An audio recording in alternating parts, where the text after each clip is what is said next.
Therefore, they are not able to copy. And so they are not able to speak well. Same thing, that imitation lack creates loss of empathy.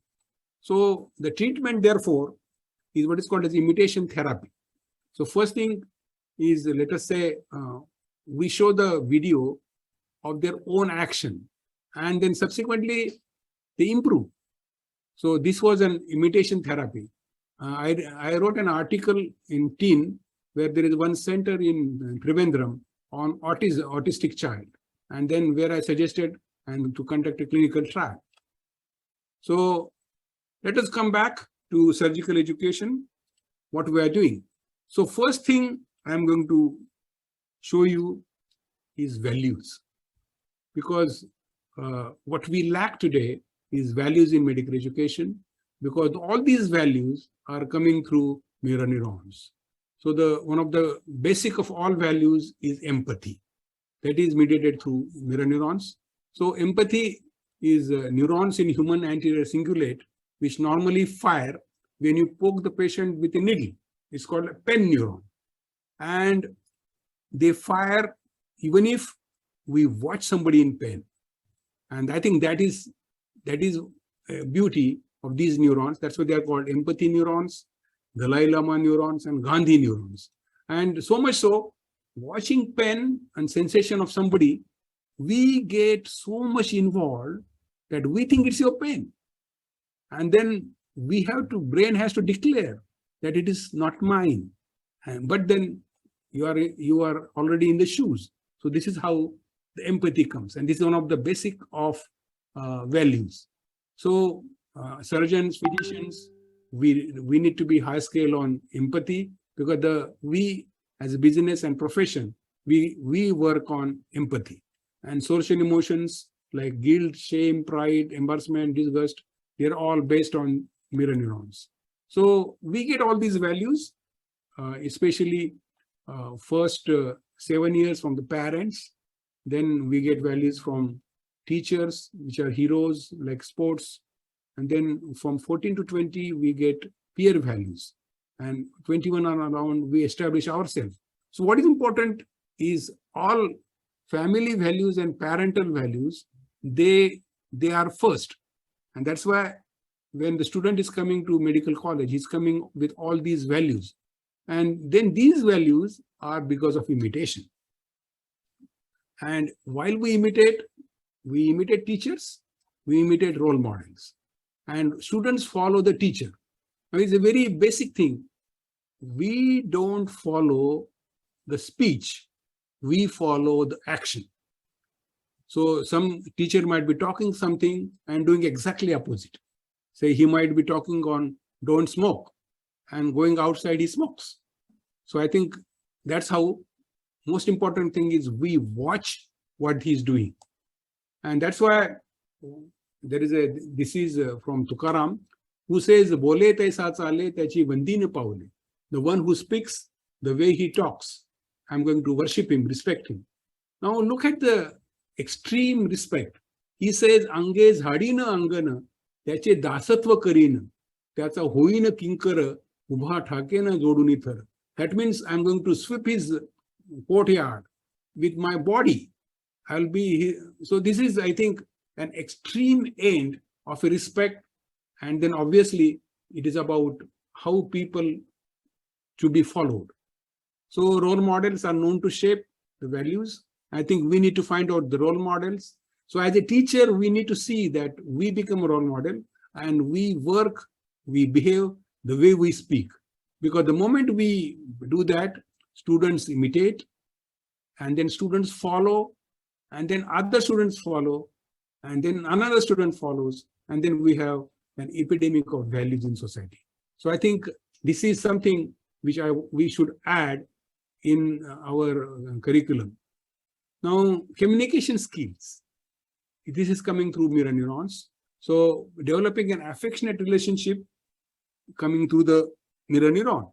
So if you go and look at a family, they will always mirror each other.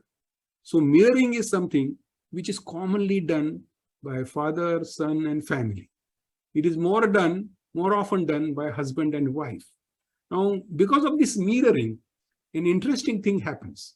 You go on copying, you go on imitating your counterparts. So as a net result, while you mirror husband and while you mirror your spouse, the muscles of facial expression become identically trained in both. And there is an hypothesis that if you are married for 20 years, husband and wife, they look alike. And this is because of mirroring. That this mirroring is something, obviously, you do mirroring when you are in an affectionate relationship. Now, celebrity take advantage of mirroring. That anywhere we want to go together, you can see Bush here, and he is copying. And so the moment you mirror, you gain respect. You may agree, you may not agree, but then there is a cordial relationship between celebrities. So this mirroring is very important, that the concept of mirroring as a way to build connections to the people and encourage empathy was first propounded by Virginia Satir. As a mirror reflects back one's image, the receiver verbally reflects back to the sender the words that the let sender know about, that the message sent was message received. So mirroring involves the receiver putting his and her own viewpoints aside and letting the sender know the words that they see or know the sender's points of view. So I think this is how it's nicely shown. I just shown this book called S Factor, where mirroring is how it can develop into a cordial relationship. Then there are various ways of mirroring, which could be used in communication skills, the hand and speech gesture, and you're able to read the mind, and then mirror the patient's movement so that we develop an affectionate relationship. So we can go into 5 steps, the body movement, the facial expression, you can mirror the breathing, mirror the voice, and then lastly, you can blink. So I think this is how, if we include mirroring as a mechanism of developing a doctor-patient relationship, I think we need to train our students for mirror neurons. Let us go to next. How we do a clinical examination skills. We are watching. So while we are watching, those skills are imitated. See, there are 9 quadrants in abdomen, and in each and every quadrant we have to palpate. And now, this surgeon is examining a lump. So learning clinical skills, examination is done through imitating and following. So student watch carefully the small details. We have to find out small details, where the finger is put, how much the pressure is giving, how much it is happening. And then in order to be perfect, if they want mirror neuron to be active, they should close their eyes and play the scene in mind, and then performance will be improved. This is the direct use of mirror neurons in the clinical skills. I think all these clinical skills, they come through by imitation, and then you get associated. That we can better understand the rebound tenderness or classical sign of peritonitis. So mirror neurons, they give you tactile sensation to be used in palpating lever. So the combination of all senses are together, and therefore if you're palpating liver, spleen, and then how the teacher will tell you, you palpate this here, and at the deep breathing, you will see the edge of the liver. And I think this whole thing goes into combination, and then you learn clinical examination. Now, in addition, there's something called sound.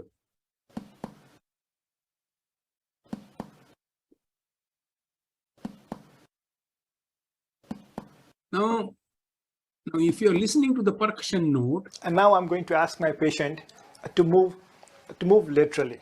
So if there is any, so percussion elicits sounds, and that is perceived by auditory brain. As we have seen, audio motor coordination. The sound created by percussion can be played in mind compared to while the rest of the test is repeated. And mirror neurons play a role in the same philosophy of music, that the same philosophy works in understanding a percussion note. All notes of percussion like resonant note, dull note, fluid thrill, they are stored in the brain with an association. And therefore, percussion test is a combination of imitation of action as well as sound. Now, in auscultation, is something different. Now, we are listening to the sound, and then while that sound is there, the onomatopoeia is coming into picture, that we are correlating that sound to the disease. And therefore, let us say mid-systolic murmur. We listen and we give that name, that this is matter stenosis. So I think association of auscultatory sounds to the disease is coming through mirror neurons and through the onomatopoeia. Lastly, mirror neurons and psychomotor skills. I just want to go through detail. Now, there is one nice book by Robert Greene called Mastery. He says that we go through 3 different stages: apprenticeship, creative active phase, and mastery. Now, I hope everybody knows about Maslow's 4 stages of learning new skill. And then we become from unconscious incompetent, where you are not aware of skill. Then we go to aware that you lack the skill, and then actively working. And at the end, you become unconscious competent. So I think this is how the stage goes. So during apprenticeship, let us say you are learning swimming. Now, you have to watch each movement.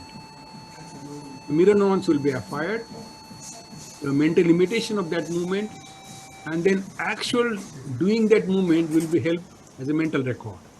The 2 different areas in the brain are stimulated, and the repeated stimulation of association of action and movement creates a group. So what is important is we need to watch both hand movements as well as the effect of it. When you are in the OT, if you see only end of the that time you learn something and guide some technical points you can pick up. So you are operating. You are in front, it's painted, your eyes are on the incision side. We have anatomical vision, and you look as if you have X-ray eyes. Then you look at the organ, and then you have a surgical pathological vision, how it could be. Then we correlate with present context. Then we approach, and then we have visual image of earlier experience. Then mirror neuron starts working, and then they combine, and then transfer that mirror neuron cortex to the motor cortex. And then we do an actual psychomotor action. So we have anatomical vision, visual images of earlier experience, surgical pathological vision, where something coming for growing, and the approach for the surgical side. That's how we do actual action. And then suppose let us say you are taking incision. You have stretched the skin, taken the scalpel, and then you know how much angle is to be given, and then how much pressure has to be given. And then the moment the skin cuts, we look at the response, and this whole thing coming again through mirror neurons because of sensory consequences. We know how much depth it is coming out, and then if there might be bleeding, then how you coagulate, and then that's called an outcome. So this is Richard Smith's schema theory, how we exactly operate. And I think this whole thing is helped through mirror neurons. Now, while we operate, I just want to introduce another concept, what is called as inner game of surgery. Now, we have 2 minds, self 1 and self 2. Self 1 is a new part of brain, which is what's called as a neocortex, whereas self 2 is paleocortex. Most often, when a surgeon is operating, he goes on abusing himself. What nonsense I'm doing? Now, I would play tennis with Digvijay Khanvilkar in Kolhapur. And then he would loudly say, Digvijay, tu kai karto hai? So who is talking with whom? So I think this is how the self 2, which is a teller, and self 1 is actual action. Now, self 2 is trying to tell self 1 to act the way he wants. The problem is self 2 is new. therefore it understands. Whereas self one is old, and therefore it understands only movement, and therefore no action, no speech can work. And that's how, while the self two has to dictate by doing action, I think this is mediated through mirror neurons, that actual movements are are dictated by doing movement, then self two does. I think this is how if you are under tension, if you relax, and then it can go ahead. So subsequently, while you are operating and going into all these standards, then we operate as if the equipments and instruments are part of your body. So they become your own areas. And how that's why we do mastery, that is called a conscious competent. We lot many times you see laparoscopic surgeon doing, we call it he's operating at spinal level. So I think this is how he's master. So several times we see operations in the workshop, but I think only in an operating field, When you are in the OT, only operating, watching the end of the action is not enough. So I have been suggesting to all surgical workshop organizers that there has to be two cameras, one to show the action, hand movement, and other to show the end of movement. And suppose you are video recording surgery for improving your standard of care, I think you should include both. So during assisting also, you should anticipate steps, and then you are able to read the mind to find out what he's going to do, then gesture reading. And I think through this, you develop a set of assistant who understands your mind, who understands your steps, and maybe foreread. So while you are operating, I think all surgeons would know, the moment you extend the hand, the nursing staff, they know what exactly you want. They give scissor because they have seen. I think this is how the team builds. And there is a scientific evidence to suggest that team building, which is coming through, say, mirror neuron coordination, helps you to have better results. I think same surgeon working in different teams can give not enough results. So that's why Sherlock Holmes has said, "I'm the brain, my dear Watson, and rest of the me is my mere appendage." I think this is something what is the extent of a competent action. I published 3 papers. I think we have circulated this to you, and there are on surgical skill, communication skill, and one on autism. So this whole thing is going for last 20 years. So there is skepticism amongst people. So mirror neurons, rock stars or backstar singers. What happened to mirror neurons? And I think if you see the number of publications after 13, they are going down. And 10 years ago, mirror neurons were everywhere. In 2011, when the perspective in the psychological science was published on the functions and origin of these neurons, mirror neurons had been featured in Time magazine, New York Times, BBC, everywhere.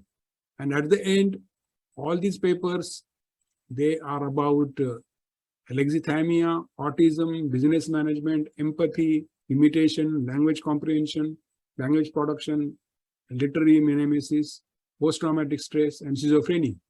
But there, if you find out, there are hardly any papers of mirror neurons in education. So several centers are working on mirror neurons. So my all presentation was a sort of an hypothesis, which I developed through reading what is being happening in the scientific evidence.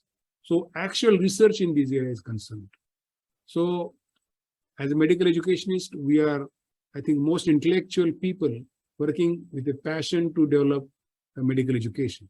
So there are no publications on surgical education or clinical skills or anything, because there are no parameters. I was just talking with Dr. Adipoli to have something to do in research. So I think to conclude, I say, let us do it and do more research in mirror neurons and surgical education.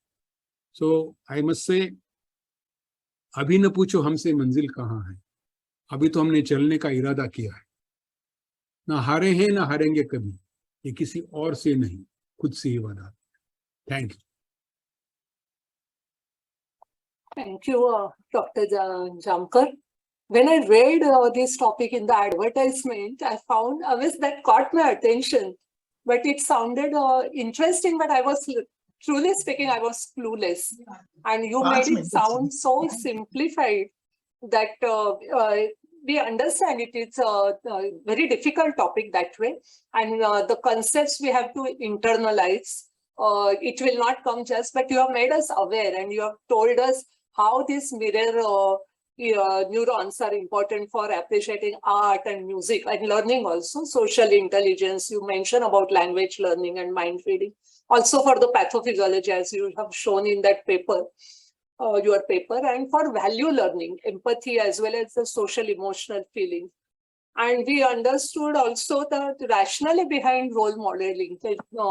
You explain us that quite well, and doctor-patient communication and the importance in clinical examination, especially the surgical skills, palpation, percussion, auscultation, and most importantly, as you said, the team building. However, I must say that you have stimulated our neurons to think over it more, read more about it, and as you rightly said, apply it and generate, do research work to generate the more evidences in the surgical skill, surgical and also in other health professional education. Thank you very much, sir, for this interesting topic. And may I request Dr. Sanjay? Dr. Sanjay? Yes, ma'am.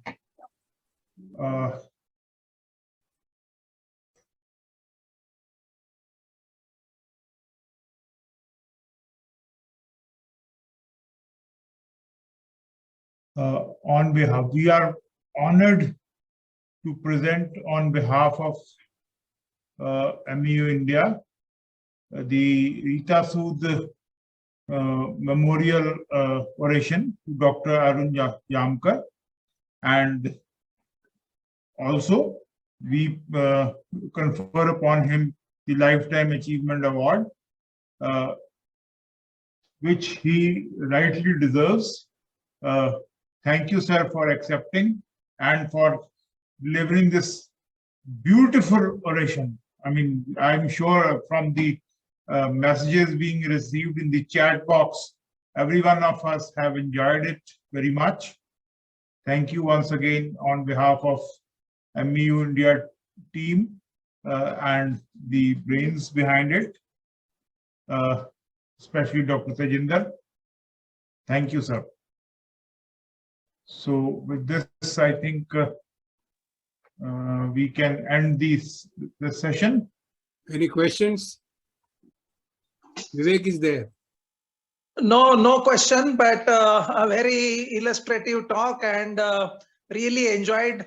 Actually, these days we are meeting only online, but nevertheless, I think it's important that we are meeting, and we have a long association with Dr. Jamkar, and the way he has put it, I mean, how the presentation should be made, it was very interesting, and apart from knowledgeable and informative. So with all these anecdotes, stories, quotations, and pictures, so wonderful presentation. Thank you, sir. I really enjoyed your talk, and I think we need to explore more on this. Thank you very much. I hope you listened to my statement that all my FAMR fellowship started with you. I know. I was there from the beginning, and you did mention all of us, and it was very nice of you to acknowledge everyone. So I think at the end, my contribution to medical education is my attempt to translate whole philosophy of medical education into action. Because as an vice chancellor, you are so much of right that we need to translate that whole thing, what is going on in field of medical education, in directly improving the quality of medical education. So I did my humble attempts, and subsequently I think we presented everything to MCI. They took it. When competency-based medical education, we presented to MCI, that's why the ATCOM module and CBME came. Obviously, there is a big role played by Avinash and Tejender, who were our front runners. And they were involved in our MHP program. So as a net result, as an MHP, which was a CBME based program, we were starting a small spark in the minds of medical educationists, which they took it further. And today, CBME is everywhere. Now I think last week, we got a curriculum in all postgraduates with CBME. I think they are going well. Thank you. Thank you, sir. Avinash? No, enjoyed your talk, and I'm sure it has made me think how I can read more and see how we can do some action research. I'm sure we will try to do that. Very nice. Adkoli sir? Yeah, I quite agree with what Dr. Vivek Sajit mentioned and Avinash mentioned. This is an area which is very interesting for further research. But we need to think about the research design, because the experimental approach, traditional approach may not work. We need to perhaps go for a mixed method kind of approach to explore more, because it's more user-oriented approach. So if we do that, a lot of things will come. And also generating the data from users' perspective will also help us. Thank you. No, you are Vishwacharya in medical education research. I think I would appreciate if you take a lead, and I will be there. No problem. I believe in empowerment. A lot of people have come now. So it's a collective game, and I am sure that people will take it forward. So thank you, sir. I think we need to end it now.